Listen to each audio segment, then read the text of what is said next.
जैसे कि आप लोग को पता है, अगर आप पीसी के बारे में बात करते हो या फिर सर्वर वगैरह के बारे में बात करते हो ना, तो आपके पास बहुत सारे मेमोरी होते हैं डिवाइसेस के पास। किसी भी डिवाइस आपके पास होता है ना, तो उसमें क्या होता है, आपके पास कुछ डिफरेंट टाइप के मेमोरी होते हैं।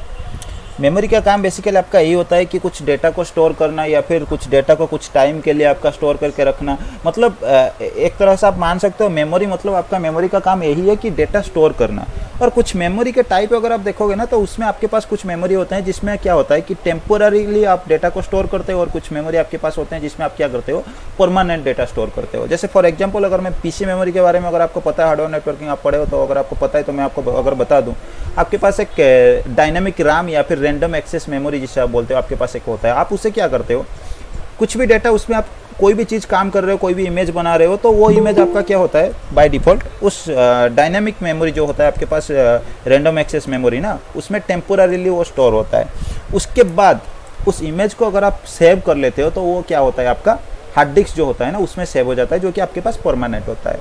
तो इसी तरह हमारे जो नेटवर्क डिवाइसेस होते हैं ना, जैसे आपके पास राउटर हो गया, आपके पास स्विचेस हो गया या फिर फायरवॉल हो गया, तो उनमें भी कुछ आपको इस तरह का कुछ चीज़ देखने को मिलते हैं। ठीक है, आज हम बेसिकली पहले क्या करेंगे, उन्हीं के बारे में बात करेंगे कि वो मेमोरी क्या है, किस तरह का मेमोरी है, उनके बारे में। पूरे हार्डवेयर का जो पार्ट है वो हम बात यहाँ पे नहीं करेंगे। उन मेमोरी को हम यहाँ पे किस लिए यूज कर रहे हैं। फॉर एग्जाम्पल, अगर आपको पता है कि रैंडम एक्सेस मेमोरी या फिर राम क्या होता है, लेकिन राम का काम फिर नेटवर्क डिवाइसेस के साथ क्या होता है, किस लिए हम उसे यूज करते हैं, वो सब चीज़ के बारे में हम अभी डिस्कस करेंगे। अगर मैं डिवाइस मेमोरी के बारे में बात करता हूँ, तो सबसे पहले मैं उसी पे जाता हूँ, रैंडम एक्सेस मेमोरी के लिए, या फिर आप इसे डायनामिक राम भी बोल सकते हो।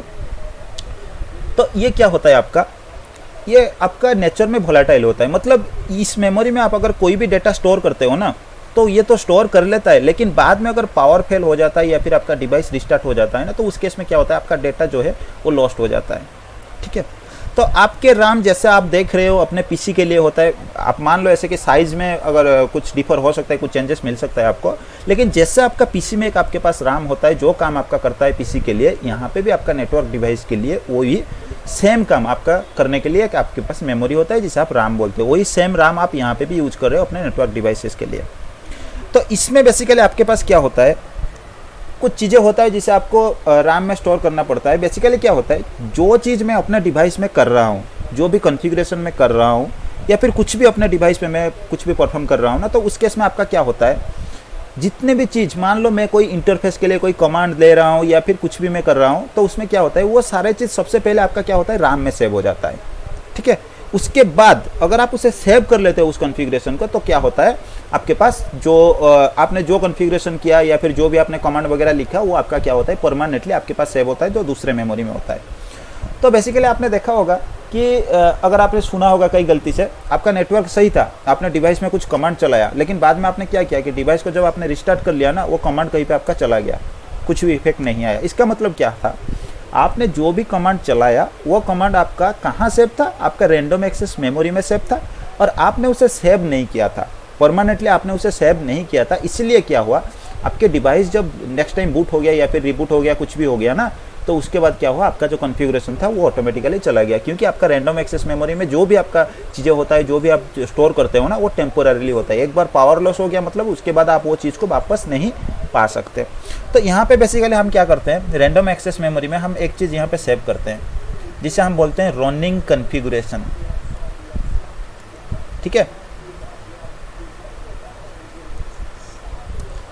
ये रनिंग कॉन्फ़िगरेशन जो आपका होता है ना, इसमें बेसिकली क्या होता है, आप टेम्पोररीली जो, मतलब आप एक राउटर निकाले, उस पर आपने CLI एक्सेस ले लिया, लेने के बाद आप क्या कर रहे हो, उसमें बहुत सारे कॉन्फ़िगरेशन आपने कर लिया। जैसे इंटरफेस को आपने IP दे दिया, उसके बाद इंटरफेस को नो शॉट आपने कर दिया, मतलब इंटरफेस को आपने अप ले आया, और कुछ VLAN वगैरह भी आपने क्रिएट कर दिया, कुछ भी आपने किया एक डिवाइस के ऊपर।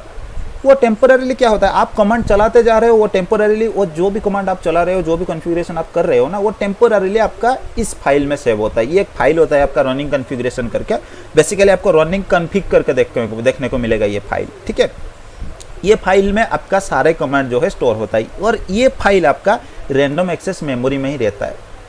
आपने डिवाइस को स्टार्ट कर दिया, स्टार्ट होते ही क्या होता है, आपके डिवाइस में एक फाइल ऑटोमेटिकली आ जाता है रनिंग कॉन्फ़िग नाम में, और वो फाइल आपका कहाँ पे होता है, आपका रैंडम एक्सेस मेमोरी में आ जाता है वो फाइल।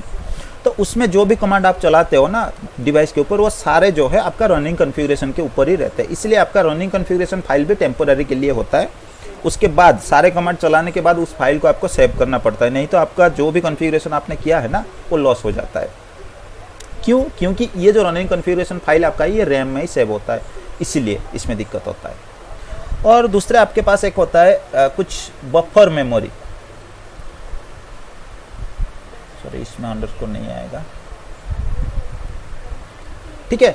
जैसे आप डिवाइस में कुछ होता है ना, आपके पास एक कैशे मेमोरी का कैशे मेमोरी का कुछ कॉन्सेप्ट आपने पढ़ा होगा हार्डवेयर नेटवर्किंग के केस में, तो उसी तरह अपने डिवाइस में भी कुछ होता है बफर मेमोरी, ठीक है। वो बफर आपका कहाँ पे स्टोर होता है? वो भी आपका RAM में स्टोर होता है। जैसे बेसिकली अगर आपका RAM मान लो 1 GB के लिए है, तो उसमें से कुछ मेमोरी आपका बफर के लिए एलोकेट हो जाता है, और बाकी आपका जो भी डायनामिक यूज आप कर रहे हो ना, टेम्पोररी के लिए जो भी यूज करना है उसके लिए आपका रह जाता है। इस बफर मेमोरी में आपका बेसिकली क्या होता है, आपका जो ARP एंट्री वगैरह बनता है, जैसे आपका होता है ना राउटिंग टेबल वगैरह बनता है, जो भी चीज़ आपका डायनामिक होता है, मतलब टाइम टू टाइम जो भी चीज़ आपका ऑटोमेटिकली चेंज होता रहता है, या फिर आपके डिवाइस ऑन होने के बाद जो भी चीज़ आपका ऑटोमेटिकली बिल्डअप होते हैं डायनामिकली, वो सारे चीज़ आपका कहाँ पे स्टोर होते हैं? आपका इस बफर मेमोरी में स्टोर होते हैं। इसलिए क्या होता है, आपके पास ARP टेबल हो या राउटिंग टेबल हो या फिर कोई भी किसी तरह का आपके पास डायनामिक या फिर लॉजिकल टेबल बनता है ना, वो क्या होता है आपका बफर मेमोरी में ही बनता है। एक बार आप डिवाइस को रिबूट कर देते हो या फिर रिस्टार्ट कर देते हो ना, तो वो जो स्टाइल है उसका बनने का, वो फिर से आपका नया रीबिल्ट होने लगता है। मतलब आप डिवाइस को अगर रीबूट कर लेते हो तो उसके बाद क्या होता है, वो सारे टेबल, जैसे फॉर एग्जांपल अगर मैं राउटिंग टेबल के बारे में बात करूँ ना, तो आपका राउटिंग टेबल जो भी राउटिंग इन्फॉर्मेशन के साथ वो बन जाता है। फिर उसके बाद क्या होता है, आपने देखा होगा बहुत सारे राउट का एंट्री आपके पास आ जाएगा राउटिंग टेबल में। उसके बाद अगर आप डिवाइस को रिबूट कर लेते हो ना, फिर आपके राउटिंग टेबल में एंट्री कम होते हैं, फिर धीरे धीरे आपका एंट्री जो है बढ़ता जाता है। इसी तरह आपका ARP का भी एंट्री होता है, ठीक है। तो ये सारे चीज़ जो है, जितने भी डायनामिक चीज़ टेम्पोररी के लिए आपके डिवाइस में बनते हैं ना लॉजिकली, वो सारे आपका क्या होते हैं, रैंडम एक्सेस मेमोरी में ही सेव होते हैं। इसी तरह आपके पास और एक मेमोरी होता है जिसे आप रोम बोलते हो, रीड ओनली मेमोरी। तो ये बेसिकली आपका क्या होता है, ये नॉन वोलेटाइल होता है नेचर में। मतलब इसमें अगर आप कोई भी चीज़ स्टोर करते हो, ये हार्ड डिस्क की तरह होता है। हालांकि हार्ड डिस्क आपका एक एक्सटर्नल मीन्स मेमोरी होता है, ये एक्सटर्नल नहीं, ये आपका मदरबोर्ड के ऊपर ही एक मेमोरी होता है जिसे आप रोम बोलते हो। तो ये इसमें आपका क्या होता है, जो भी चीज़ आप इसमें स्टोर करोगे ना, ये आपका हमेशा के लिए वो स्टोर होकर रहता है। मतलब आपका पावर चले जाए या पावर ना आए, कुछ भी हो, कोई दिक्कत नहीं से, इसमें जो भी चीज़ आपका स्टोर है ना, ये परमानेंट आपके पास स्टोर है। तो इसमें आपका रोम जो मेमोरी आपका, जैसे डिवाइस में आपने सुना होगा रोम वगैरह के बारे में, जैसे आपके डिवाइस में जो पोस्ट का जो कमांड वगैरह होता है ना, पावर ऑन सेल्फ टेस्ट के लिए, आपका डिवाइस जो जब स्टार्ट होता है आपका डिवाइस, उसमें क्या होता है, एक पोस्ट ऑपरेशन शुरू होता है। वो पोस्ट ऑपरेशन आपका कहाँ से शुरू होता है, आपका एक प्रोग्राम होता है, जिस प्रोग्राम को आप क्या बोलते हो, आपका बूटस्ट्रैप प्रोग्राम करके आप उसे बोलते हो। उस प्रोग्राम के वजह से आपका जो होता है ना, पोस्ट ऑपरेशन चालू होता है, फिर आपका डिवाइस का बूटिंग वगैरह सब कुछ चालू होता है। किसके बाद क्या करना है आपके डिवाइस को पता चलता है। वो आपका कहाँ पे होता है, आपके पास एक हार्डवेयर चिप होता है जिसे आप रोम चिप बोलते हो, उस चिप के अंदर आपके सारे इन्फॉर्मेशन होता है। तो यहाँ पे भी आपका डिवाइस में ऐसे ही होता है, एक रोम चिप, क्योंकि ये भी आपका एक डिवाइस है, इसको भी स्टार्ट होने के लिए कुछ प्रोग्रामिंग का जरूरत होता है। ये अपने मन से तो स्टार्ट नहीं होगा ना, जो भी आप प्रोग्राम कोड डालोगे उसी हिसाब से ये समझ के क्या करता है, चालू करता है अपने काम। तो आपके यहाँ पे रोम पे भी आपका क्या होता है, सबसे पहले आपका होता है एक चीज़ आपके पास होता है जिसे आप बूटस्ट्रैप लोडर बोलते हो। बेसिकली इसका काम क्या होता है आपका, इसमें आपका जो पावर ऑन सेल्फ टेस्ट के लिए जो भी चीज़ करना है, उसके बाद क्या करना है, कौन से मतलब क्या क्या फॉर्म करना है, मेरे जो बूटिंग प्रोसेस एक आपके पास होता है ना, वो टोटल बूटिंग प्रोसेस कैसे करना है, क्या करना है, उसके बारे में सभी इन्फॉर्मेशन जो है, एक प्रोग्रामिंग कोड आप मान सकते हो, इस तरह का इन्फॉर्मेशन इसके अंदर आपके पास रहता है। उसके बाद आपके पास एक नया चीज़ इसमें आ जाता है, मिनी iOS, ठीक है। मिनी iOS मतलब आपने सुना होगा, ऑपरेटिंग सिस्टम के बारे में आपने सुना होगा, या फिर iOS फाइल के बारे में आपने सुना होगा। अभी आपको एक मैंने नया चीज़ दिखाया कि मिनी iOS।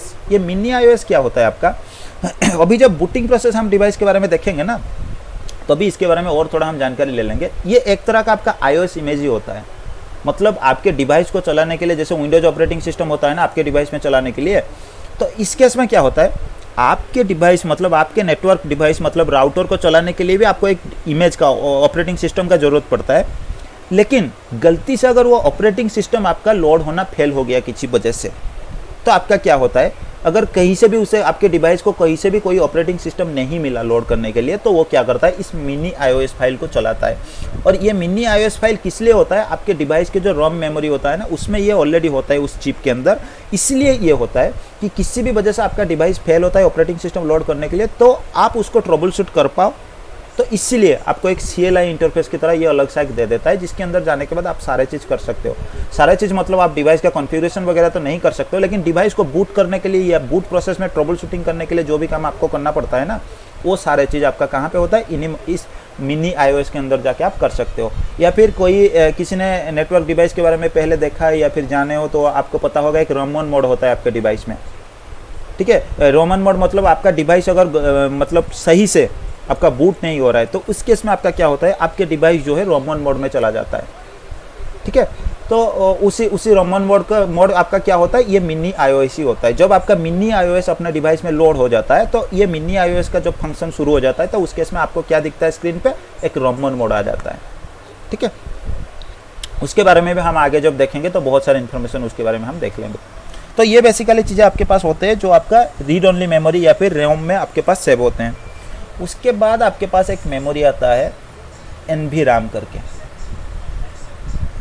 ये क्या होता है बेसिकली, आपका non volatile random access memory. मतलब ये RAM की तरह होता है, लेकिन इसमें क्या होता है, आप जो भी चीज़ सेव करोगे ना, ये आपका नेचर में नॉन वोलेटाइल होता है। मतलब आपके पावर जाने के बाद भी ये हमेशा क्या करता है, इस चीज़ को सेव करके रखता है। ये जो NVRAM आपको बेसिकली कहाँ पे देखने को मिलेगा, आपको राउटर में देखने को मिलेगा, ठीक है। आपको राउटर में ये NVRAM देखने को मिलेगा। इसमें आपका क्या होता है, जब आप कोई कॉन्फ़िगरेशन, मैंने आपको बताया कि आप डिवाइस में कोई कॉन्फ़िगरेशन कर रहे हो, तो उसका मतलब उस टाइम तक जब तक आपका कॉन्फ़िगरेशन चल रहा है और आपने कोई कॉन्फ़िगरेशन को सेव नहीं किया है, तब तक आपका कॉन्फ़िगरेशन कहाँ पे होता है, आपका RAM में होता है। उसके बाद आपका कॉन्फ़िगरेशन कंप्लीट हो गया और आपने उस कॉन्फ़िगरेशन को सेव कर लिया, तो अभी क्या होता है, जब आप सेव करने के लिए कोई कमांड चला लेते हो, तो सडनली आपका क्या होता है, ये जो आपका जितना भी कमांड है ना, वो कॉन्फ़िगरेशन फाइल आपका कहाँ पे स्टोर हो जाता है, आपका इस NVRAM में स्टोर हो जाता है, जिस फाइल को आप क्या बोलते हो, स्टार्टअप कॉन्फ़िग या फिर स्टार्टअप कॉन्फ़िगरेशन फाइल आप बोल सकते हो। आपका बेसिकली जब आप कमांड चला रहे हो, आपका काम चल रहा है, जब तक आपने सेव नहीं किया, तो आपके सारे कमांड्स कहाँ पे होते हैं, रनिंग कॉन्फ़िगरेशन के अंदर होते हैं, जो कि आपका RAM में सेव होता है। जब आप सेव कर लेते हो उस कमांड को या फिर आपका कॉन्फ़िगरेशन को आप सेव कर लेते हो, तभी आपका जितने भी कमांड आपने चलाया, जब आपने जितने भी कॉन्फ़िगरेशन किया, वो सारे कॉन्फ़िगरेशन आपके इस फाइल में आ जाते हैं, जिसको आप बोलते हो स्टार्टअप कॉन्फ़िग, और ये फाइल आपका NVRAM में स्टोर हो जाता है, ठीक है। और ये NVRAM आपका क्या होता है, ये नॉन वोलेटाइल इन नेचर होता है। मतलब कॉन्फ़िगरेशन पावर जाने के बाद भी आपका कॉन्फ़िगरेशन को कोई दिक्कत होने के लिए नहीं देता है, ठीक है। ये एक आपके पास मेमोरी हो गया। तो और एक आपके पास मेमोरी है फ्लैश मेमोरी। फ्लैश बेसिकली आपने सुना होगा कि ऑपरेटिंग सिस्टम हार्डवेयर नेटवर्किंग के बारे में आपने जब पढ़ा था, आपने सुना होगा फ्लैश मेमोरी मतलब आपके पास ऐसा होता है ना, जो आप पेन ड्राइव वगैरह यूज़ करते हो, उस तरह का आप एक्सटर्नल मेमोरी या फिर फ्लैश वगैरह आप बोल लेते हो। लेकिन यहाँ पे क्या होता है, आपके पास डिवाइस में ही एक अलग सा फ्लैश मेमोरी ऑलरेडी इंस्टॉल होकर रहता है। उस मेमोरी में आपका बेसिकली क्या होता है, आपके पास जो ऑपरेटिंग सिस्टम आपका होता है ना, जो ऑपरेटिंग सिस्टम आपके पास होता है, जिसे आप iOS इमेज या फिर iOS फाइल बोलते हो, वो आपका क्या होता है, इस फ्लैश मेमोरी के अंदर ही स्टोर होता है। मतलब आप कोई भी ऑपरेटिंग सिस्टम अपने डिवाइस में लोड कर रहे हो, अपने राउटर में कोई भी ऑपरेटिंग सिस्टम आप चढ़ा रहे हो, तो उसके बाद क्या होता है, आपका वो ऑपरेटिंग सिस्टम का जितने भी फाइल है, आपके पास जो ऑपरेटिंग सिस्टम का फाइल है, वो कहाँ पे स्टोर होता है, आपका फ्लैश मेमोरी में स्टोर होता है। और जैसे कि आप जानते हो कि ये जो फ्लैश मेमोरी होता है ना, ये एक EEPROM करके होता है, ठीक है। इससे आप क्या कर सकते हो, इसीलिए इसको आप मतलब EEPROM का आप जानते हो ना, उसका फुल फॉर्म आपका ये होता है इलेक्ट्रिकली इरेजेबल प्रोग्रामेबल मेमोरी आपके पास होता है। तो इसमें आप क्या कर सकते हो, कोई भी फाइल को आप डिलीट, एडिट, कॉपी कुछ भी आप कर सकते हो। जैसे अपने पेन ड्राइव में या फिर हार्ड डिस्क में जो फाइल वगैरह होते हैं ना, जिनको आप मॉडिफाई कर सकते हो, एडिट कर सकते हो, डिलीट कर सकते हो, तो उसी तरह इस फ्लैश मेमोरी के अंदर जो भी फाइल आपके पास है, उसको आप चाहो तो डिलीट कर सकते हो, चाहे तो मॉडिफाई कर सकते हो। क्यों iOS इमेज को उन्होंने फ्लैश मेमोरी के साथ रखा, उसके बारे में थोड़ा हम डिस्कशन कर लेते हैं। अब देखो, पहले अगर मैं RAM के बारे में बात करूंगा, RAM में अगर iOS इमेज का जो भी फाइल है आपके पास, अगर इसमें मैं स्टोर करूंगा तो हाँ ठीक है, मैं स्टोर कर लूँगा। लेकिन उसके बाद आपका क्या होगा, एक बार आपके पास डिवाइस में पावर चला गया ना, तो आपका जो रैंडम एक्सेस मेमोरी आपके पास है या फिर RAM आपके पास है, तो उससे क्या होगा, वो फाइल ऑटोमेटिकली डिलीट हो जाएगा। तो इससे ऑपरेटिंग सिस्टम मेरे को क्या करना पड़ेगा, हर बार डिवाइस स्टार्ट होने के बाद फिर से मेरे को ऑपरेटिंग सिस्टम लोड करना पड़ेगा, ऐसा तो मैं नहीं कर सकता। अगर रोम के बारे में मैं बात करूँ, रोम में क्या होता है, आपका जो भी प्रोग्राम, जो भी फाइल आप स्टोर करते हो ना, वो हमेशा के लिए स्टोर हो जाता है। मतलब अगर मैं ऑपरेटिंग सिस्टम को रोम के अंदर स्टोर कर लूँ, जैसा आपके पास ये मिनी iOS है, आपने इसे रोम के अंदर स्टोर करके रखा है, इसमें कोई चेंजेस करने की जरूरत नहीं, इसका कोई लेटेस्ट वर्जन मेरे को लोड करने की जरूरत नहीं। लेकिन मेरे पास जो iOS इमेज है, जो मेरे डिवाइस का ऑपरेटिंग सिस्टम है, उससे हो सकता है आगे मेरे पास कोई एडवांस फीचर आ जाए, मेरे को चेंज करना पड़ेगा। मतलब मेरे पास कोई ओल्ड ऑपरेटिंग सिस्टम है, उसका कोई एडवांस फीचर के साथ नया ऑपरेटिंग सिस्टम आया तो मेरे को चेंज करना पड़ेगा। फॉर एग्जांपल आप एंड्रॉइड में देखे होंगे, आपके पास एंड्रॉइड 7 है, उसके बाद 8 आया, 9, फिर 10, इस तरह का आ रहा है। तो इस तरह ऑपरेटिंग सिस्टम में भी कुछ अपडेट्स आते हैं ना, तो उनको तो मैं चेंज नहीं कर सकता, क्योंकि ये जो है रोम मेमोरी आपके पास जो है, ये तो ऑलरेडी फिक्स है ना, इसमें मैं कोई भी चीज़ चेंज नहीं कर सकता, तो इसमें तो ऑपरेटिंग सिस्टम में रख ही नहीं सकता। तीसरी चीज़ आपके पास आता है NVRAM के लिए। तो ये जो NVRAM है ना, आप चाहो तो इसमें ऑपरेटिंग सिस्टम रख सकते थे, लेकिन ये NVRAM का साइज आपके पास बहुत छोटा होता है। मतलब आपने देखा होगा कि कैशे मेमोरी के बारे में आपने अगर पढ़ा है कहीं से भी, अगर क्लास में आपके साथ किसी ने बात किया है, तो उसमें आपने सुना होगा कि एक आपके पास लेवल 1, लेवल 2, लेवल 3 करके कैसा होता है, ठीक है। तो उसमें क्या होता है, जो लेवल 1 वाला कैसे होता है ना मेमोरी आपके पास, वो बहुत फास्ट होता है, क्योंकि वो पूरा आपके जो है ना हाई लेवल चिप बेस्ड होता है। सेकंड आपके पास जो होता है वो थोड़ा स्लो होता है, थर्ड वाला और थोड़ा स्लो होता है आपके पास। आपने सुना होगा, अगर किसी ने आपको बताया या नहीं बताया मेरे को नहीं पता, लेकिन आपने इस तरह का सुना होगा।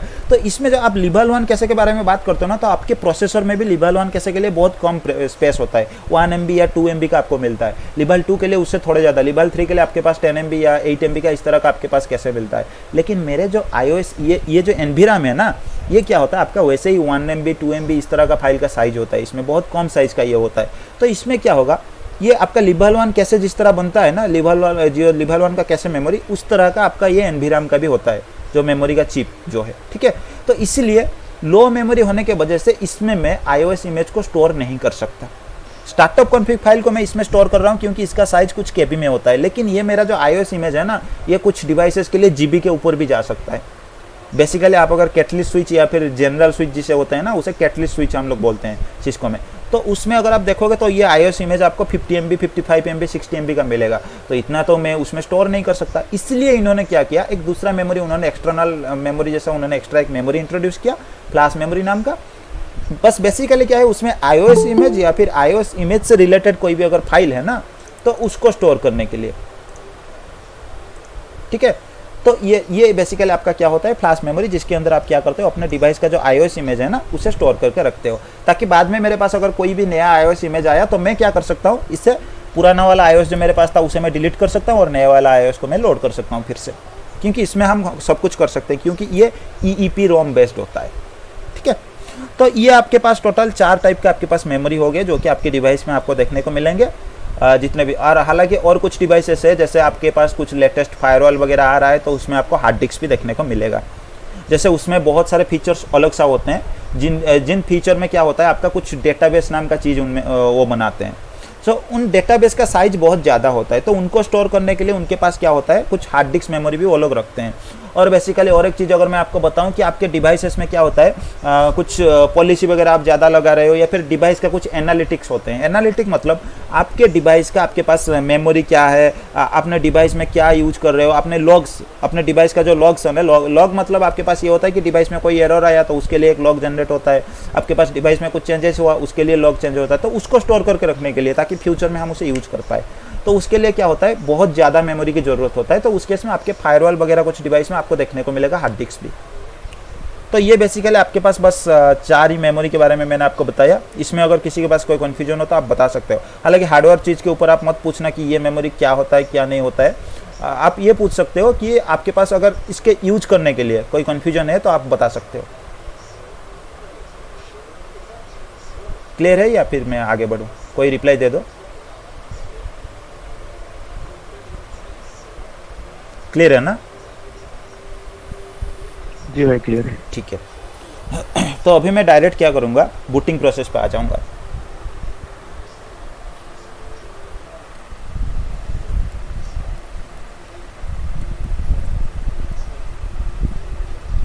ठीक है।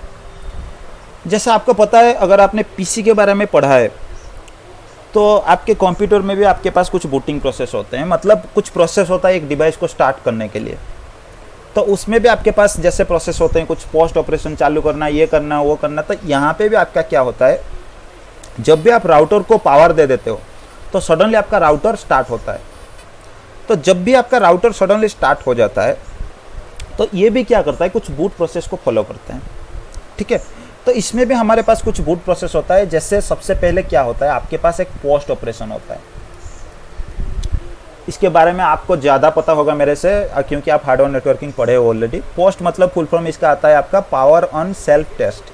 तो इसके वर्ड से ही आपको पता चल जाता है क्या, पावर ऑन सेल्फ टेस्ट। इसका मतलब आपका है पावर ऑन करते ही, मतलब मेरे डिवाइस के पास पावर आते ही डिवाइस खुद को टेस्ट करेगा। खुद को टेस्ट करेगा मतलब आपके डिवाइस आपके नेटवर्क के लिए वर्क करने से पहले ये खुद को टेस्ट कर लेगा। मतलब मेरे पास जितने भी कंपोनेंट है, डिवाइस क्या टेस्ट करेगा कि आपके डिवाइस के पास जितने भी कंपोनेंट है, जैसे आपके डिवाइस में बहुत सारे मेमोरी होते हैं, बहुत सारे निक कार्ड्स आपके डिवाइस के पास होते हैं, जो भी फिजिकल कंपोनेंट आपके डिवाइस से लगा हुआ है वो कंपोनेंट आपका सही से काम कर रहा है कि नहीं कर रहा है। आपके डिवाइस चालू होने से पहले सबसे पहले यही चीज़ टेस्ट कर लेता है कि मेरे साथ जितने भी कंपोनेंट लगा हुआ है फिजिकली, वो सारे मेरे काम कर रहे हैं कि नहीं। जैसे आपके पीसी के एग्जांपल में अगर मैं बात करूं तो आपका पीसी क्या करता है, कीबोर्ड सही है, डिस्प्ले सही है, माउस सही है कि नहीं है, कोई दूसरा अगर आपने एक्सटर्नल चीज़ लगाया तो वो सही है कि नहीं है, हार्ड डिस्क सही से चल रहा है कि नहीं चल रहा है, RAM काम कर रहा है कि नहीं कर रहा है, सारे चीज़ वो टेस्ट कर लेता है इसी प्रोसेस में, इसी पोस्ट प्रोसेस में। तो आपका राउटर या फिर आपका स्विच भी ऐसे ही करते हैं। सबसे पहले एक पोस्ट ऑपरेशन चालू करते हैं, जिस ऑपरेशन में वो क्या करते हैं, चेक करते हैं कि अपने साथ जुड़ा हुआ सारे कंपोनेंट सही है कि नहीं है। वंस उनको कन्फर्मेशन मिल गया कि सारे आपका जो है ना कंपोनेंट सही है, तो आगे वो बढ़ते हैं। तो इसका थोड़ा मैं लिख लेता हूँ।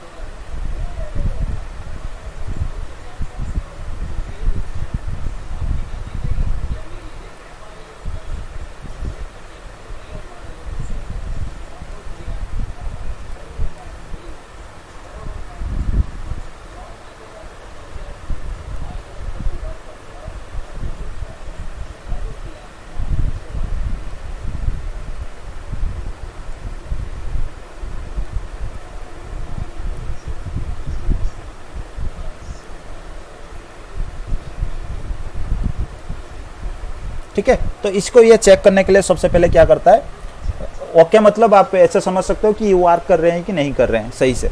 ये प्रोसेस सबसे पहले ये फॉलो करता है।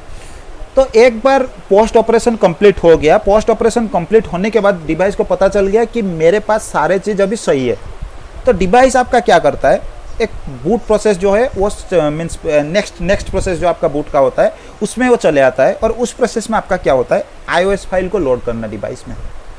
ठीक है, सबसे पहले डिवाइस को पता चल गया कि मेरे पास सारे कंपोनेंट सही से काम कर रहे, तो अभी मैं क्या कर सकता हूँ, जो ऑपरेटिंग सिस्टम मेरा है उसको मैं लोड कर सकता हूँ ताकि आगे मैं बढ़ पाऊँ दूसरे चीज़ करने के लिए।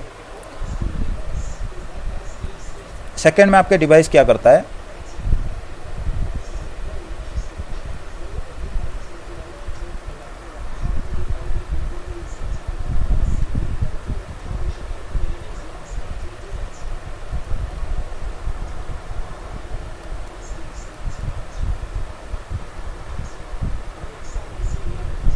ठीक है, तो आपके डिवाइस नेक्स्ट स्टेप में क्या करेगा, बूट प्रोसेस लोड करने के लिए, iOS इमेज लोड करने के लिए बूट प्रोसेस चालू करेगा। तो इसमें आपका बेसिकली क्या होगा, और एक चीज़ इसमें नया आपको देखने को मिलता है, आपके डिवाइस जब भी पोस्ट के बाद बूट प्रोसेस को जब भी चालू करता है, या फिर आप ऐसे बोल सकते हो बूटस्ट्रैप प्रोग्राम जो होता है ना, उसको जब वो एग्जीक्यूट करने की कोशिश करता है, उसमें क्या होता है, एक वैल्यू आपके पास होता है, एक जिसे आप बोलते हो क्या, कॉन्फ़िगरेशन रजिस्ट्रेशन वैल्यू या फिर कॉन्फ़िगरेशन रजिस्टर वैल्यू जिसे आप बोलते हो, एक वैल्यू आपका होता है। ठीक है, आपके डिवाइस के पास एक वैल्यू होता है। हालांकि तो इसके बाद ही मैं उस वैल्यू के, उस कॉन्फ़िगरेशन रजिस्टर के बारे में मैं आपको पूरा डिटेल लिख दूंगा वो किस तरह का वैल्यू होता है। अभी के लिए आप बस जानो एक ऐसा वैल्यू होता है, उस वैल्यू के हिसाब से आपका क्या होता है, जो बूट का प्रोसेस है ना वो फॉलो होता है। मतलब इसके बाद अभी पोस्ट के बाद अभी क्या करना है मेरे को, इसके बाद कौन से वाला स्टेप लेना है, उसके बाद कौन से वाला स्टेप लेना है, तो वो क्या होता है, किसके ऊपर डिपेंड करता है कि आपके पास कॉन्फ़िगरेशन रजिस्टर वैल्यू होता है, उस वैल्यू के ऊपर डिपेंड करता है। मतलब वो एक इस तरह का वैल्यू होता है जिसको फॉलो करके डिवाइस क्या करता है, कुछ प्रोसेस स्टेप्स लेता है कि इसके बाद ये स्टेप लेना है। फॉर एग्जांपल अगर मैं आपसे बात करूं तो आपका ऐसा है ना कि आपको अगर कोई प्रोसेस आपको दे देता है कि आप किसी एग्जाम के लिए जा रहे हो, तो आपको किसी ने एक स्टेप बताया कि आप सबसे पहले क्या करो, एक कोर्स ढूंढो उस एग्जाम के लिए। उस कोर्स के लिए नेक्स्ट स्टेप में आप क्या करोगे, इंस्टीट्यूट ढूंढ लो। फिर इंस्टीट्यूट ढूंढने के बाद ये वाला कोर्स कर लो वहाँ पे। फिर चौथा स्टेप में क्या करो, वो कोर्स कंप्लीट होने के बाद एग्जाम के लिए प्रिपेयर करो। फिर उसके बाद एग्जाम के लिए डिपॉजिट करो। फिर उसके बाद आप एग्जाम के लिए चला जाओ। ये जो टोटल प्रोसेस है ना, किसी ने एक रूल बनाया, उस रूल को एक नाम उन्होंने दे दिया या फिर कोई नंबर दे दिया कि यही वाला नंबर अगर आपको मिल रहा है तो आपको ये वाला प्रोसेस या फिर ये वाला रूल स्टेप बाय स्टेप आपको फॉलो करना है एग्जाम पास करने के लिए या फिर एग्जाम तक जाने के लिए। लेकिन इसमें क्या होता है, जो रूल का नंबर उसने दिया ना, उसमें अगर थोड़ा सा भी कोई चेंज होता है तो क्या होता है, उसमें दूसरा रूल आ जाता है, तो वो नंबर दूसरे रूल के लिए होता है। फॉर एग्जाम्पल अगर मैं बात करूँ तो यहाँ पे भी आपका ऐसे ही होता है कि ये जो आपका कॉन्फ़िगरेशन रजिस्टर वैल्यू आपके पास होता है ना, ये भी वैल्यू आपका कुछ नंबर का होता है। और उस नंबर में हमेशा अगर आप थोड़ा सा भी चेंज कर लोगे तो ये जो आपका प्रोसेस, बूट का प्रोसेस है ना, ये आपका फेल हो जाएगा। मतलब किसी दूसरे वे से अगर आपका बूट करना है तो हो जाएगा, अगर उसके लिए कोई दूसरा रूल है तो उसके हिसाब से आपके डिवाइस बूट करेगा। नहीं है, अगर आपने कुछ गलत वैल्यू डाल दिया तो आपका डिवाइस बूट ही नहीं करेगा। ठीक है, इस तरह का होता है ये कॉन्फ़िगरेशन रजिस्टर वैल्यू। हालांकि इसके बारे में और थोड़ा हम जानेंगे आगे।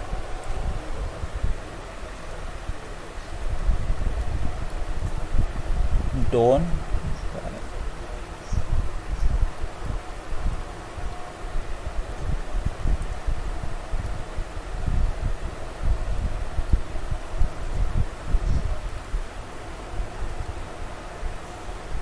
थोड़ा हैंड राइटिंग भी देख लेना।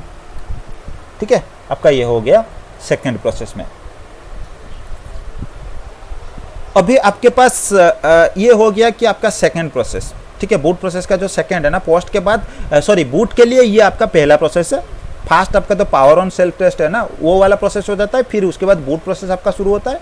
और ये क्या होता है, सबसे पहले आपका ये क्या करता है, आपके डिवाइस कॉन्फ़िगरेशन रजिस्टर वैल्यू को सबसे पहले ढूंढता है। उसके हिसाब से अब कैसे बूट करना है वो आपके डिवाइस के ऊपर डिपेंड करता है। ठीक है, तो सबसे पहले आपका डिवाइस क्या करता है, आपका जो iOS फाइल होता है ना, वो तो कहीं पे पड़ा होगा ना, आपके डिवाइस के पास बहुत सारे मेमोरी है, तो उसमें से कहाँ ढूंढना है, क्या करना है, ये भी एक स्टेप आपका दिया गया है। ठीक है, तो ये जो स्टेप आपका दिया गया है उसी हिसाब से आपका क्या किया जाता है। सबसे पहले आपका डिवाइस जो है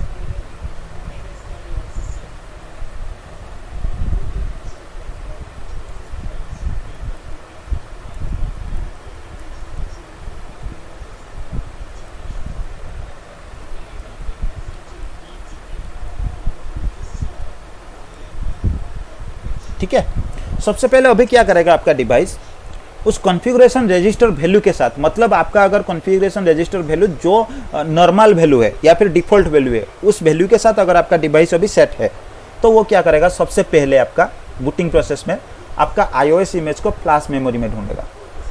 क्योंकि राउटर के लिए आपने सबसे पहले तो बताया गया है, जो डिवाइस मेमोरी के बारे में मैंने आपको बताया कि बाय डिफ़ॉल्ट आपका जो होता है ना ऑपरेटिंग सिस्टम, वो आपका क्या होता है, फ्लैश मेमोरी में ही होता है। तो अभी आपके डिवाइस क्या करेगा, अभी फ्लैश मेमोरी में iOS इमेज को ढूंढ रहा है। अगर उससे फ्लैश मेमोरी में iOS इमेज मिल गया तो सही है, वो लोड कर देगा iOS इमेज को। अगर उसे नहीं मिलता है, मैं ऐसे लिखता हूँ, ठीक है, अगर उसे फ्लैश मेमोरी में नहीं मिला तो क्या होगा,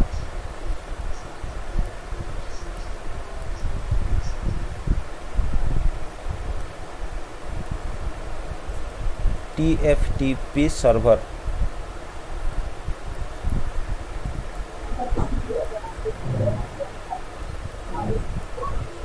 किसी ने अनम्यूट किया है तो प्लीज म्यूट कर लो। ठीक है, अभी क्या होगा, अगर फ्लैश मेमोरी में आपके पास इमेज नहीं है, आपके डिवाइस को कोई image iOS image flash memory से नहीं मिला, तो आपका डिवाइस क्या करेगा, अभी ढूंढेगा TFTP सर्वर के लिए। अब TFTP सर्वर आपका क्या होता है, ये आपका क्या होता है, जैसा आपने FTP सर्वर के बारे में आपने सुना होगा ना, तो इसी तरह आपका TFTP सर्वर उसका ओल्ड वर्जन था। अभी के लिए भी आपके पास मिलेगा, कुछ TFTP मैनेजर वगैरह एप्लीकेशन आपको मिलते हैं आपके डिवाइस को TFTP सर्वर बनाने के लिए। तो ये बेसिकली अभी के लिए आप ऐसा मान सकते हो कि आपके पास एक सर्वर होता है जो कि TFTP सर्वर होता है। उस सर्वर को आपके डिवाइस के साथ आपको कनेक्ट करना पड़ता है। अगर आपके पास फ्लैश मेमोरी में ज़्यादा जगह नहीं है, या फिर फ्लैश मेमोरी आपका ख़राब है, या फिर फ्लैश मेमोरी में आप iOS इमेज रखना नहीं चाहते हो, या फिर आपका इमेज नहीं है फ्लैश मेमोरी में, तो उस केस में आप TFTP सर्वर में भी अपना इमेज को स्टोर कर सकते हो और उस TFTP सर्वर का इन्फॉर्मेशन जो है अपने डिवाइस को दे सकते हो, ताकि क्या हो सकता है, जब भी आपके डिवाइस प्रोसेस तो वो ऐसे ही फॉलो करेगा, सबसे पहले फ्लैश में ढूंढेगा, अगर उसे फ्लैश ही नहीं मिला या फिर फ्लैश में कोई फाइल नहीं मिला तो वो क्या करेगा, आपके TFTP सर्वर के लिए ऑप्शन ढूंढेगा। उसमें अगर आपने TFTP सर्वर का कोई ऑप्शन, कोई कॉन्फ़िगरेशन आपने दे दिया, TFTP सर्वर का कोई इन्फॉर्मेशन आपने दिया है आपके डिवाइस को, तो आपके डिवाइस क्या करता है, अभी TFTP सर्वर से ही आपका iOS इमेज को ढूंढ के लोड कर लेता है। अगर उसे TFTP सर्वर से कोई iOS इमेज मिल जाता है तो वो क्या करता है, डिवाइस में लोड कर लेता है फिर iOS इमेज को और डिवाइस को स्टार्ट कर देता है।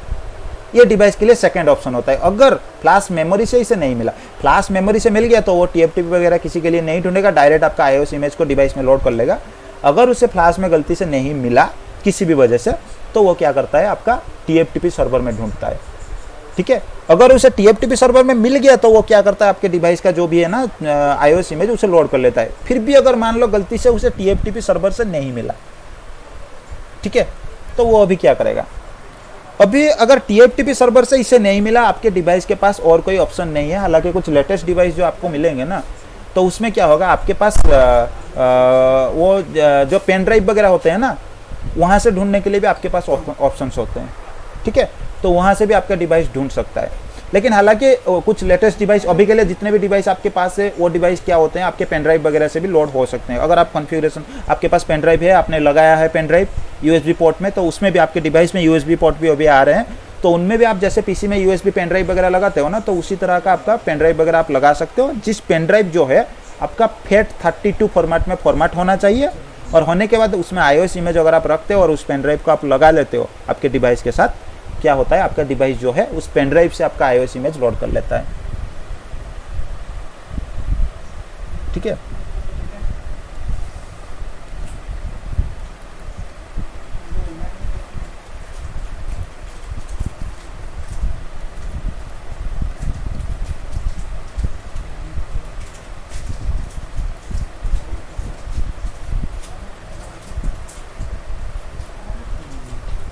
ठीक है, तो इससे भी आपका डिवाइस क्या होता है, आपका iOS इमेज जो है वो यहाँ से उठा लेता है। अगर आपको यहाँ से भी नहीं मिला, आपने पेन ड्राइव कुछ लगाया नहीं, मान लो बाय डिफॉल्ट आपके बहुत सारे डिवाइस के पास पेन ड्राइव लगाने के लिए ऑप्शन भी नहीं आएंगे। ये जो ऑप्शन मैंने आपको बताया, ये सिर्फ कुछ लेटेस्ट डिवाइस जिनके पास USB पोर्ट होता है और जो आपके पास पेन ड्राइव वगैरह है ना, उनको जो डिवाइस आपके सपोर्ट करते हैं उनके लिए ये ऑप्शन है। ठीक है, इसलिए साइड में मैंने ये मार्क दे दिया। अगर यहाँ से भी इससे आपके डिवाइस को कोई फाइल नहीं मिलता है तो ये क्या करता है, नाउ आपका डिवाइस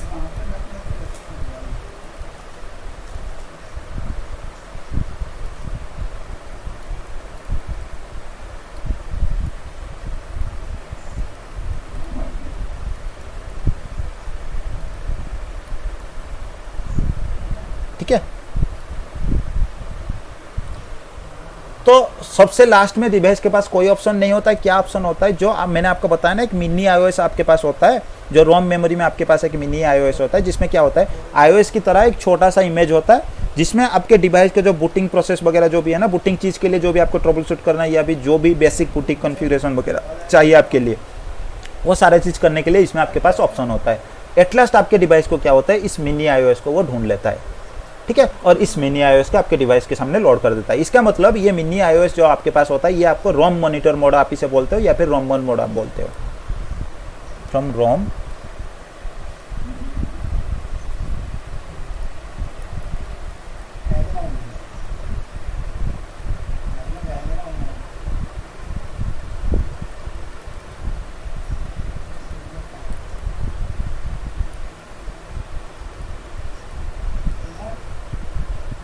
ठीक है, आपको ये रोम मॉनिटर मोड आपको कहा जाता है। इसे जब आपका मिनी iOS आपके डिवाइस में लोड हो जाता है और आपके पास जो CLI उसका आ जाता है, तब उसे आप क्या बोलते हो, उस मोड को आप क्या बोलते हो, इसे रोम मॉनिटर मोड। इसका मतलब यही से आपका एक ट्रबल शूटिंग का क्वेश्चन आ जाता है। किसी भी डिवाइस में अगर आप देखते हो कि उसमें डायरेक्ट स्टार्ट करते हैं आपके पास रोम मॉनिटर मोड या फिर आपके पास रोम 1 मोड जिसे आप बोलते हो वो आ जाता है, इसका मतलब उस डिवाइस जो है स्टार्ट हुआ है ना, वो मिनी iOS के साथ बूट हो गया है।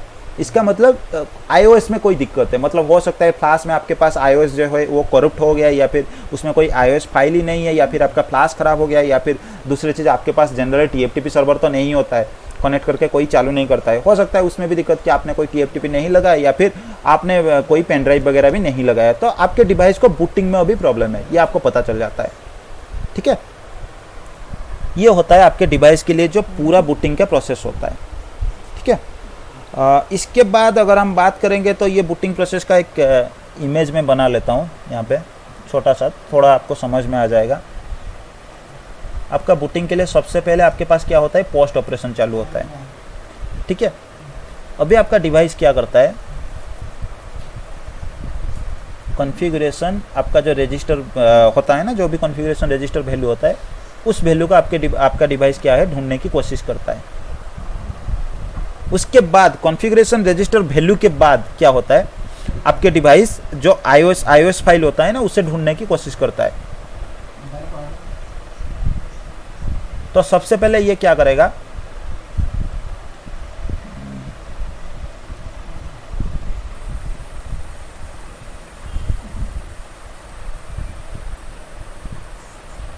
ठीक है, ये फ्लैश से क्या करेगा, आपका iOS फाइल को ढूंढने की कोशिश करेगा। अगर आपको iOS फाइल मिल गया इससे, तो वो क्या करता है, लोड iOS टू RAM। आपके पास जो रैंडम एक्सेस मेमोरी होता है ना, टेम्पोररी के लिए जो मेमोरी होता है, उसमें वो क्या करता है, आपका iOS का जितना फाइल इसे ज़रूरत है, जितने भी फाइल की इसे ज़रूरत है iOS रिलेटेड फाइल्स को, वो क्या करता है, फ्लैश से कॉपी करके आपका जो रैंडम एक्सेस मेमोरी है ना, उसमें आपका डाल देता है। उसके बाद आपका डिवाइस को वो क्या करता है, स्टार्ट कर लेता है। इफ़ यस, अगर उसे मिल गया।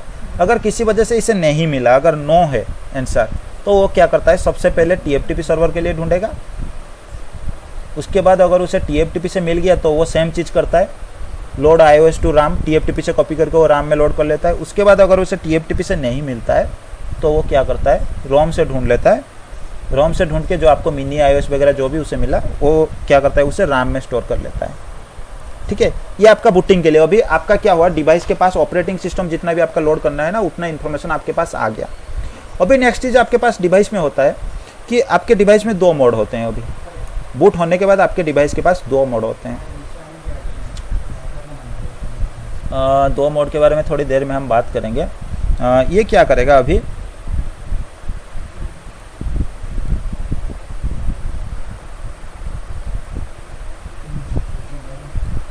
कॉन्फ़िग फाइल ये लिख लेता हूँ, NVRAM। ये डिवाइस आपका क्या करता है, अभी एक बार iOS इसके पास लोड हो गया ना, तो उसके बाद वो क्या करता है, जो आपका कॉन्फ़िगरेशन फाइल आपके डिवाइस के पास कोई है कि नहीं है, ये ढूंढता है। कॉन्फ़िगरेशन फाइल मतलब जो आपके पास सबसे पहले NVRAM में आपने सेव किया था ना, मतलब जो भी पहले आपने कॉन्फ़िगर किया था इससे पहले, तो वो कॉन्फ़िगरेशन का फाइल आप जब आपने सेव कर लिया होगा, तो वो क्या होता है, आपका NVRAM में स्टोर होता है। ये डिवाइस ये भी क्या करेगा, एक बार iOS इमेज आपका लोड हो गया तो उसके बाद ये क्या करता है, NVRAM से कॉन्फ़िगरेशन फाइल, आपके पास कोई सेव्ड कॉन्फ़िगरेशन फाइल है कि नहीं, वो क्या करता है, ढूंढता है। अगर आपके पास सेव्ड कॉन्फ़िगरेशन फाइल मिल जाता है, इफ़ यस, अगर इससे कोई सेव कॉन्फ़िगरेशन फाइल मिल जाता है, कहाँ से, NVRAM से, तो ये क्या करता है, आपका यूजर मोड में आ जाता है, ठीक है। यूजर मोड मतलब जो आपके पास स्टार्टअप कॉन्फ़िग वाला फाइल था ना, उससे वो क्या करता है, कॉपी कर लेता है, कहाँ पे, रनिंग कॉन्फ़िग में। रनिंग कॉन्फ़िग आपके पास कहाँ होता है, ये आपका रैंडम एक्सेस मेमोरी में होता है। थोड़ा आप डिफिकल्टी लेके मत समझो, बस यही आप समझ लो इजीली कि ये क्या करता है, आपके पास जो भी कॉन्फ़िगरेशन फाइल है ना, उसे लोड कर लेता है और सारे कॉन्फ़िगरेशन के साथ आपके पास ऑन हो जाता है। और उस मोड को ऑन होने के बाद आप क्या बोलते हो, आपके पास यूजर मोड आ जाता है। हालांकि इसके बारे में हम जब बात करेंगे थोड़ी आगे हम जानेंगे। अगर इसके पास कोई फाइल आपके पास नहीं मिलता है, कॉन्फ़िगरेशन वाला फाइल, तो उस केस में ये क्या करता है, ये सेटअप मोड में आ जाता है, ठीक है। सेटअप मोड मतलब आपका क्या होता है, ये एक ऐसा मोड होता है जहाँ पे आपको कुछ बेसिकली जो बेसिक सेटअप्स होते हैं ना एक डिवाइस को चालू करने के लिए, वो सेटअप के लिए आपके पास ऑप्शंस आ जाते हैं। जैसे फॉर एग्जांपल आपने देखा होगा ना, आप जब कोई नया एंड्रॉयड डिवाइस को आप जब ऑन करते हो, या फिर अपने एंड्रॉयड डिवाइस को आप क्या करते हो, जब रीसेट कर लेते हो, पूरा जो फैक्ट्री रीसेट जिसे आप बोलते हो, वो रीसेट करने के बाद आपके पास क्या होता है, आपका डिवाइस फिर से नया जैसा होता है उस तरह का स्टार्ट हो जाता है। तो आपको कुछ बेसिक कॉन्फ़िगरेशन वो मांग लेता है, ठीक है। लेकिन आप क्या करते हो, जब भी आप कुछ कॉन्फ़िगरेशन कर लिया, आपका पुराना फ़ोन है, जिसे आप क्या करते हो, पुराना फ़ोन आप यूज़ किया, आपने उसे रिस्टार्ट कर दिया बस, उसके बाद आपको कोई कॉन्फ़िगरेशन नहीं मांगता है, आपके डायरेक्ट वॉलपेपर वगैरह जो भी था उसके साथ आ जाता है। लेकिन अगर आप उसे रीसेट फैक्ट्री डिफ़ॉल्ट आप कर लेते हो ना, तो उस केस में आपका क्या होता है, वो सबसे पहले स्टार्ट होते ही आपको कुछ बेसिक कॉन्फ़िगरेशन के लिए वो मांग लेता है कि ये सेटअप कर लो, ये सेटअप कर लो, आपको मांग लेता है। इसी तरह का ये आपका एक सेटअप मोड होता है, जिसमें बाय डिफ़ॉल्ट अगर आपके पास नया डिवाइस है या फिर आपके डिवाइस में कोई कॉन्फ़िगरेशन आपने पहले से सेव नहीं किया या फिर डिलीट कर दिया है, उसके बाद जब आप रिबूट करते हो या फिर रिस्टार्ट करते हो तो क्या होता है, आपका बूट प्रोसेस जो है वो कंप्लीट होने के बाद आपको ये मांग लेता है, सेटअप मोड में आ जाता है और उसमें कुछ बेसिक कॉन्फ़िगरेशन जैसे आपका होस्ट नेम वगैरह हो गया, कुछ मैनेजमेंट आईपी देने के लिए, तो ये सारे जो जितना बेसिक कॉन्फ़िगरेशन होते हैं उनको वो मांग लेता है कि इतने सारे कॉन्फ़िगरेशन आप डिवाइस को चलाने के लिए कर लो।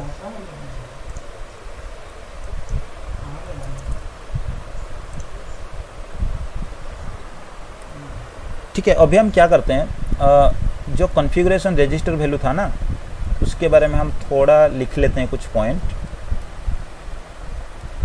भाई थोड़ा डाउट है पूछो। भाई, जो रोम रोम जो होता है सर, उसमें आईओएस इमेज तो रहता है ना, स्टोर होके? नहीं, आईओएस इमेज उसमें नहीं रहता है। उसमें एक आपका आईओएस इमेज रहता है जिसे आप मिनी आईओएस बोलते हो। मतलब क्या होता है, वो इसीलिए आपका रखा जाता है कि आपके डिवाइस में जो आईओएस इमेज आपका होता है ना, वो क्या होता है, आपका फ्लैश मेमोरी में रहता है। और आपको पता है फ्लैश मेमोरी में कोई भी चीज़ को आप डिलीट कर सकते हो, एडिट कर सकते हो या मॉडिफाई कर सकते हो। मान लो गलती से किसी वजह से आपके आईओएस इमेज को डिलीट मॉडिफाई वगैरह आप कर सकते हो। इसका मतलब क्या होता है, आपका आईओएस इमेज जो है करप्ट भी हो सकता है।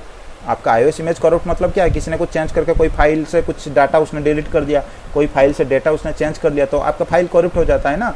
तो इसलिए आपका क्या किया जाता है, तो आपके डिवाइस में जो रोम होता है ना, रोम के अंदर जो भी चीज़ आपका होता है उसे आप चेंज नहीं कर सकते, आप किसी भी हाल में नहीं कर सकते। एक बार वो लोड हो गया मतलब हो गया लाइफ टाइम के लिए।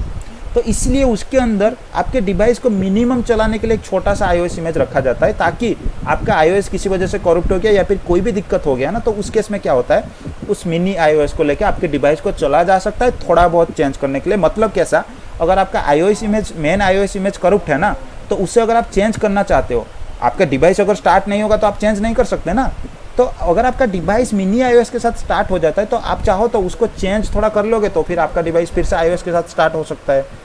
तो इसी तरह कुछ ट्रबल शूट, बूटिंग के प्रोसेस में कुछ ट्रबल शूट वगैरह या फिर छोटा मोटा कॉन्फ़िगरेशन जो भी रिलेटेड है दिक्कत हो सकता है, वो सारा चीज़ करने के लिए आपके पास एक मिनी आईओएस इमेज रखा जाता है। जी।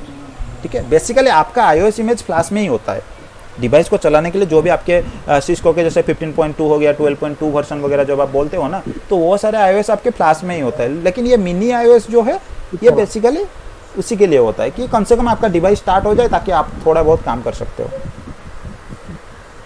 ठीक है जी भाई जी, ये होता है। और जी भाई, यहाँ पे हम ऐसा समझ सकते हैं कि जैसे विंडोज में हार्ड डिस्क वगैरह होता है आईओएस वगैरह स्टोर होने के लिए, यहाँ पे फ्लैश मेमोरी जो एक तरह के हार्ड डिस्क है, वहाँ पे नहीं, ये हार्ड डिस्क नहीं है। आपका हार्ड डिस्क कुछ अलग सा होता है। जैसे फ्लैश मेमोरी, हाँ आप समझ सकते हो, उस तरह का मेमोरी आप समझ सकते हो, लेकिन ये हार्ड डिस्क नहीं है। ये भी आपका एक चिप जैसा होता है, इसमें भी कुछ लिमिटेड होते हैं। जैसा आपके हार्ड डिस्क में अभी आपके पास एसएसडी वगैरह आपने देखा है ना, जो सॉलिड स्टेट ड्राइव वगैरह आपके पास आ रहे हैं, तो उसी तरह का वो कुछ चीज़ें होते हैं, चिप बेस्ड होते हैं वो। ठीक है, लेकिन भाई जो रोम था, रोम में भी तो डाटा स्टोर हो सकता है परमानेंटली। नहीं तो फिर एनवी क्या होता है, रोम में आपका क्या होता है, जो डाटा एक बार स्टोर हो गया ना, बाद में उसे आप कुछ नहीं कर सकते। रोम में आप कुछ मॉडिफिकेशन नहीं कर सकते। मतलब रोम में आपका क्या होता है, जो भी आपका डिवाइस बनाया जाता है ना, जो आपका डिवाइस का मैक होता है, फॉर एग्जांपल अगर मैं बात करता हूँ किसी सिस्को के बारे में, सिस्को स्विच के बारे में अगर मैं बात करता हूँ, तो सिस्को जब डिवाइसेस को बनाता है तो वो क्या करता है, वही रोम के अंदर जो भी फाइल रखना है वो रख लेता है। उसके बाद एक बार उसमें कोई डेटा को आपने राइट कर दिया ना, आप कुछ नहीं कर सकते। फॉर एग्जाम्पल अगर आप देखोगे पहले टाइम में आपके पास कुछ CD वगैरह आता था ना, जिसमें एक बार आपने कुछ चीज़ें मतलब राइट कर दिया या फिर कोई फिल्म वगैरह उसमें रख लिया आपने, तो उसके बाद आप उसे कभी भी चेंज नहीं कर सकते। ऐसा होता है ना। मान लो आपने एक CD में आपके पास 700 MB का कुछ फाइल मीन जगह था, आपने गलती से वो जो ब्लैंक डिस्क होता है ना, उसमें आपने 10 MB का कुछ फाइल रख दिया और उसको आपने राइट कर दिया। करने के बाद फिर क्या होता है, आप चाहो तो 690 MB आपके पास खाली होते ही आप यूज नहीं कर सकते उसे दोबारा। इसी तरह का ये होता है। ठीक है, ये बेसिकली रोम के अंदर आप कुछ चेंजेस नहीं कर सकते, छेड़खानी आप नहीं कर सकते। एक बार डिवाइस बनाने के टाइम जो उसके अंदर आ गया, उसके बाद काम खत्म। ठीक है, और कोई डाउट है किसी के पास तो आप पूछ सकते हो भाई। लेकिन ये जितना स्टोरेज आपने अभी बताया, वो सब स्विच में भी, स्विच डिवाइस में भी है और राउटर में भी है। हाँ, अभी देखो आपको NVRAM के जो बारे में मैंने आपको बताया ना, ये आपको राउटर में देखने को मिलेगा, स्विचेस में आपको देखने को नहीं मिलेगा। अच्छा। ठीक है, स्विचेस में आपका जो कॉन्फ़िगरेशन फाइल होता है ना, वो NVRAM में स्टोर नहीं होता है, आपका फ्लैश मेमोरी में ही स्टोर होता है। वो थोड़ा बिहेवियर चेंज हो जाता है। ठीक है, हाँ। और किसी के पास कोई कन्फ्यूजन वगैरह आता है आप पूछ सकते हो। ठीक है, अभी हम ये कॉन्फ़िगरेशन रजिस्टर के बारे में बस थोड़ा बहुत स्टेप्स लिख लेते हैं। सबसे पहले स्टेप इसका होता है, ये आपका एक कॉन्फ़िगरेशन रजिस्टर वैल्यू जो होता है ना, ये हेक्साडेसिमल फॉर्मेट में आपको मिलता है।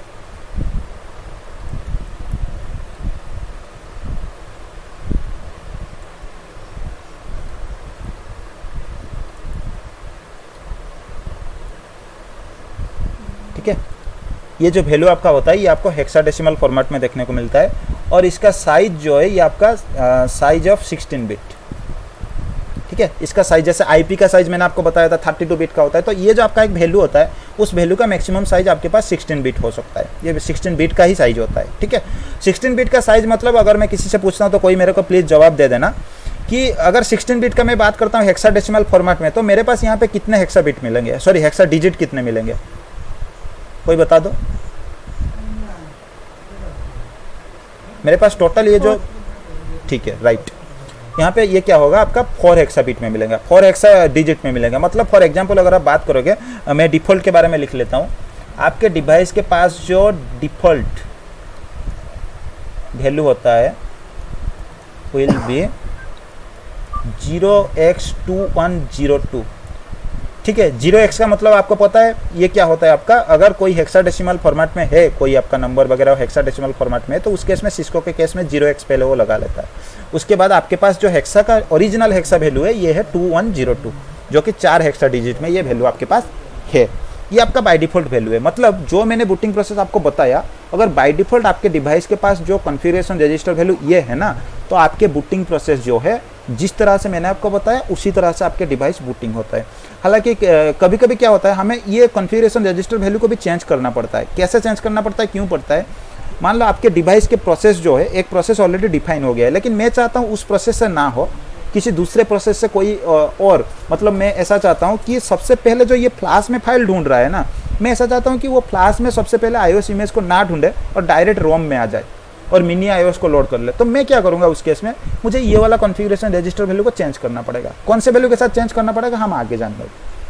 आपको ज़रूरत पड़ता है, जब भी आपको पासवर्ड वगैरह ब्रेक करने की ज़रूरत पड़ता है ना, तो उस केस में आपका क्या होता है, आपको कॉन्फ़िगरेशन रजिस्टर वैल्यू को चेंज करके आपको जो बूटिंग प्रोसेस है ना उसे स्किप करना पड़ता है। बूटिंग प्रोसेस के जो स्टेप होते हैं उसे स्किप करना पड़ता है। इसका मतलब यही है, ये जो वैल्यू आपके पास है ना, ये वैल्यू आपका डिफाइन करता है कि इस स्टेप के बाद ये स्टेप अगर हो रहा है, ये वैल्यू है तो ये स्टेप के बाद ये होगा। अगर इसमें मैं थोड़ा चेंज कर लूँगा तो स्टेप में भी आपका चेंज हो जाएगा। ठीक है, स्टेप में भी उसका चेंजेस आ जाएगा। भाई हाँ, यहाँ पे पहले 0x डाल देंगे तो टोटल 24 बिट हो जाएगा ना। नहीं भाई, आप वो हेक्स, जब मैंने नंबर सिस्टम पढ़ाया था शायद उस टाइम आप नहीं थे, तो आपका क्या होता है जो हाँ। नहीं, आपका हेक्साडेसिमल में कोई नंबर है ना, तो आपका क्या होता है, अगर ये नंबर सिस्को से डिफाइन किया गया है या फिर किसी सिस्को डिवाइस में आप देख रहे हो कोई भी वैल्यू आपका हेक्सा फॉर्मेट में है, तो उस केस में क्या होता है, सबसे पहले वो 0x लगा लेता है, उसके बाद आपका हेक्सा का जो भी वैल्यू है उसे लिख लेता है। अगर ये विंडोज डिवाइस में आप देखोगे ना, तो सबसे पहले 0h लगा लेता है, उसके बाद आपका जो भी है हेक्सा चीज़ वो लिख लेता है। क्यों लिखता है उसके बारे में मैंने नंबर सिस्टम के टाइम पढ़ाया था, अगर आपको याद नहीं है तो थोड़ा वीडियो देख लेना। ठीक है, ये कुछ नहीं, जब भी किसी भी सिस्को के डिवाइस में आपको पहले 0x दिखेगा ना, तो आपको ये याद हो जाएगा कि ये वाला नंबर हेक्साडेसिमल फॉर्मेट में है। अगर 0x ना लगा कि ये 2102 लिखता ना, तो ये डेसिमल फॉर्मेट में हो जाता आपका। ठीक है, ये बस पहचानने के लिए, बस आपके पहचानने के लिए ये आपका जो नोटेशन है इसने ये डिफाइन किया है।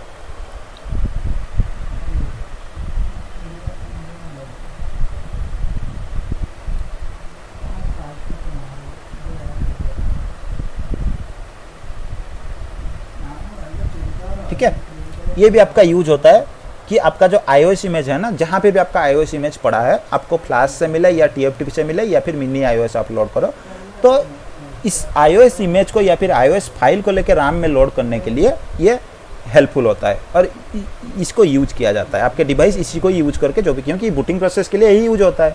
तो इसीलिए आपका जो भी iOS फाइल कहीं से भी पड़ा है उसे लेकर RAM में लोड करने के लिए भी ये कॉन्फ़िगरेशन रजिस्टर वैल्यू जो आपका होता है इसको यूज किया जाता है। और इसमें एक चीज़ आपको ध्यान रखना पड़ता है,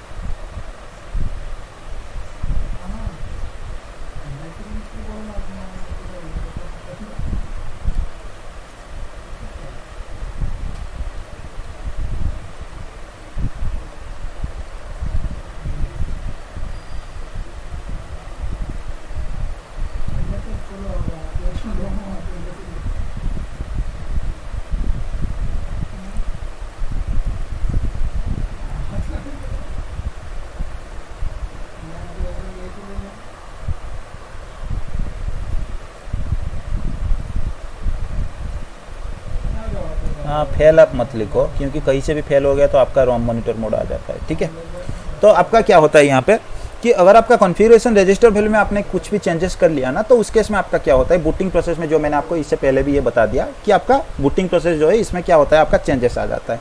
बूटिंग का टोटल जो आपके पास प्रोसेस होता है ना वो भी आपका चेंज हो जाता है।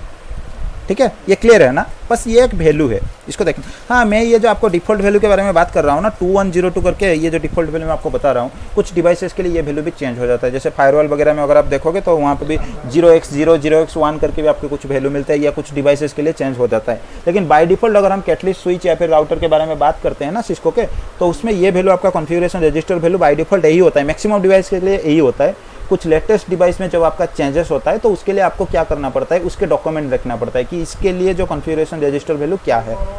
ठीक है, इसके डॉक्यूमेंट आपको देखना मिलता है। जो डॉक्यूमेंट आपका डिवाइस मेक जो होता है ना, जैसे सिस्को होता है, कुछ लेटेस्ट डिवाइस का सिस्को ने बनाया तो सिस्को उसको मीन्स क्या करता है, रिलीज कर देता है उसका डॉक्यूमेंट। तो उससे आपको पता चल जाता है कि इस डिवाइस के लिए कॉन्फ़िगरेशन रजिस्टर वैल्यू क्या रहेगा।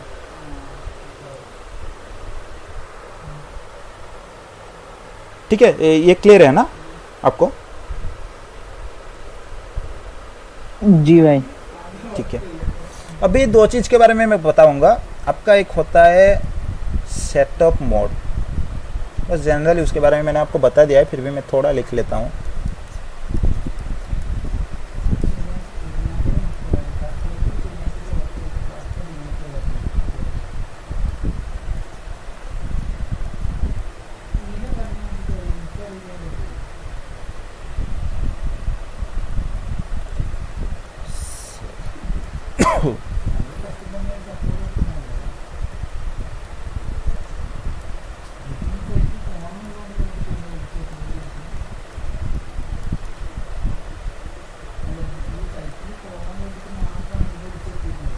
भाई जैसे विंडोज और लिनक्स वगैरह का आईओएस इमेज गूगल से हम डाउनलोड कर सकते हैं क्या? हम सिस्को का जितना स्विच और राउटर का जो आईओएस फाइल नहीं, वो आप डाउनलोड हम नहीं गूगल। कर सकते।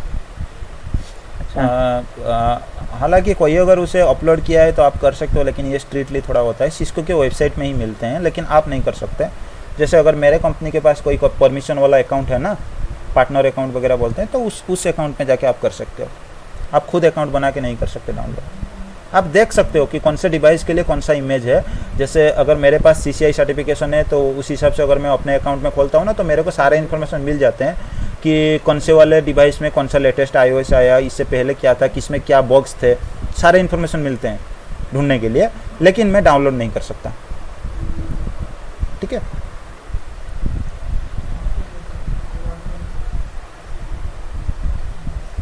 जबकि मैं अगर अपने कंपनी के पार्टनर अकाउंट से लॉगिन करता हूँ ना, तो क्या होता है, मेरे को डाउनलोड करने के लिए मिल जाता है, सारे इमेज में डाउनलोड कर सकता हूँ। ठीक है, तो सेटअप मोड में आपका क्या होता है, प्रोसेस कंप्लीट। और एक पॉइंट इसमें मैं लिख लेता हूँ।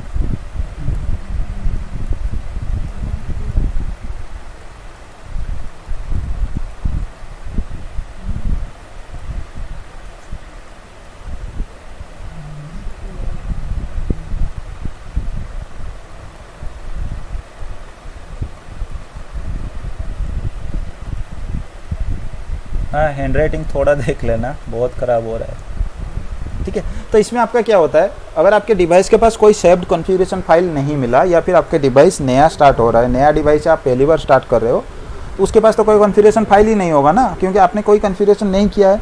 तो ये क्या करता है, कुछ बेसिक सेटअप के लिए आपको एक सेटअप मोड होता है जिसमें आप क्या कर सकते हो, कुछ बेसिक सेटअप के लिए आपको प्रॉम्प्ट मिल जाता है। जैसे एक डिवाइस को चालू करने के लिए जो भी बेसिक चीज़ चाहिए ना, होस्ट नेम आपको चाहिए, या फिर आपको कोई आईपी देना है किसी इंटरफेस में, किसी इंटरफेस को ऑफ करना है, एक दो इंटरफेस अगर आप ऑफ करते हो तो उस केस में आप क्या कर सकते हो, डिवाइस का जीयूआई वगैरह में ले सकते हो। तो उस केस में ये क्या होता है आपकी डिवाइस के लिए, ये एक प्रॉम्प्ट देता रहता है कि लाइक ऐसा आपके पास आता है। जब मैं डिवाइस को चालू करूंगा आपको दिखाऊंगा तभी मैं आपको दिखा सकता हूं, अभी भी मैं आपको बता देता हूं क्या होता है इसमें। ये सबसे पहले ये क्या करेगा, आपको कुछ मांग लेता है, do you want to configure a host name for this device, yes और नो, इस तरह का ये पूछता रहता है आपको इस मोड में। अगर आप कॉन्फ़िगर करना चाहते हो तो फिर आप येस दबा दो, उसके बाद वो क्या करता है, होस्ट नेम आपको क्या रखना है मांग लेता है। तो इस तरह का ये कुछ काम करता है। आपने जब लिनक्स में काम किया होगा तो उसमें भी कुछ प्रॉम्प्ट वगैरह आपने देखा होगा इनिशियली के लिए, तो इसमें भी ऐसा ही कुछ जो बेसिक सा कॉन्फ़िगरेशन एक डिवाइस को स्टार्ट करने के लिए चाहिए, उसके लिए वो इन्फॉर्मेशन ले लेता है।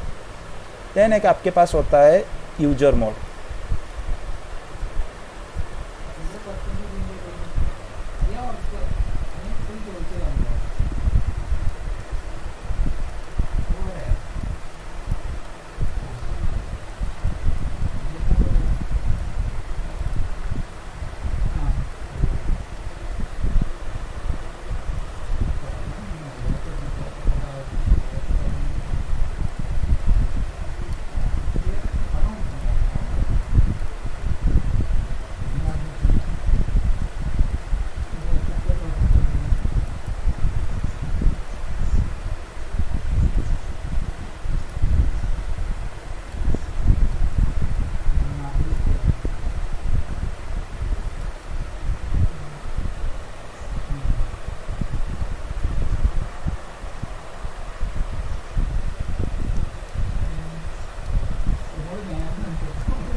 ठीक है, आपके पास जो ये यूजर मोड होता है ना, अगर आपके पास पहले से कोई कॉन्फ़िगरेशन फाइल ऑलरेडी सेव है तो उस केस में आपका क्या होता है, आपके डिवाइस कॉन्फ़िगरेशन फाइल को लोड करके आपको यूजर मोड में ला देता है। तो यूजर मोड में जब आप मीन्स चले आते हो ना, तो उसमें आपको कोई इनिशियल कॉन्फ़िगरेशन के लिए वो कोई प्रॉम्प्ट नहीं देता है। ठीक है, डायरेक्ट यूजर मोड में आपको छोड़ देता है। तो यूजर मोड में आप बेसिकली अगर चाहो तो आप क्या कर सकते हो, जैसे आप टेलनेट करते हो ना, एक डिवाइस का एक्सेस आपको मिल गया, उस डिवाइस से किसी दूसरे डिवाइस को आप टेलनेट करना चाहते हो या फिर एसएसएस करना चाहते हो, तो वो सारे दूसरे डिवाइस का एक्सेस लेने के लिए आप टेलनेट एसएसएस वगैरह आप कर सकते हो।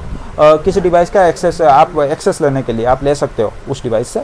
दूसरा चीज़, आपके पास कुछ ट्रबल शूटिंग कमांड्स होते हैं, जैसे शो रनिंग कॉन्फ़िग, मेरे डिवाइस में क्या कॉन्फ़िगरेशन चल रहा है। आपको पूरा कॉन्फ़िगरेशन तो यहाँ पे शो रनिंग कॉन्फ़िग आपका नहीं चलेगा, लेकिन शो करने के लिए आपको कुछ कमांड्स मिल जाते हैं जो कि आपके यूजर मोड में चलते हैं, ताकि आपके डिवाइस के हिसाब से आप थोड़ा बहुत ट्रबल शूट कर पाओ। कोई दिक्कत अगर आपके डिवाइस के पास है ना, तो उस केस में आप क्या कर सकते हो, थोड़ा बहुत ट्रबल शूट कर सकते हो। उसके बाद आपके पास एक होता है प्रिविलेज मोड।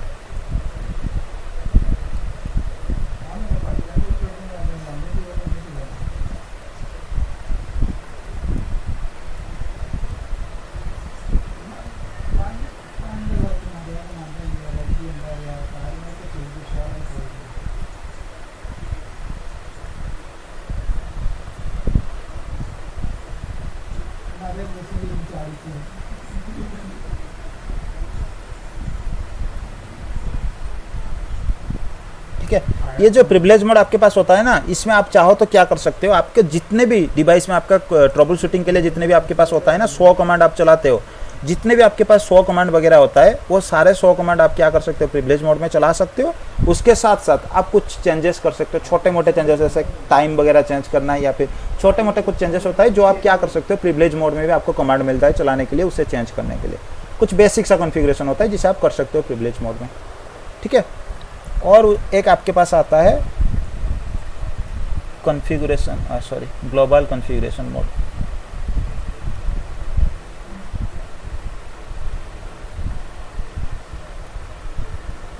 ठीक है, इस मोड में आपका बेसिकली यही होता है, आप कोई भी कॉन्फ़िगरेशन कर सकते हो।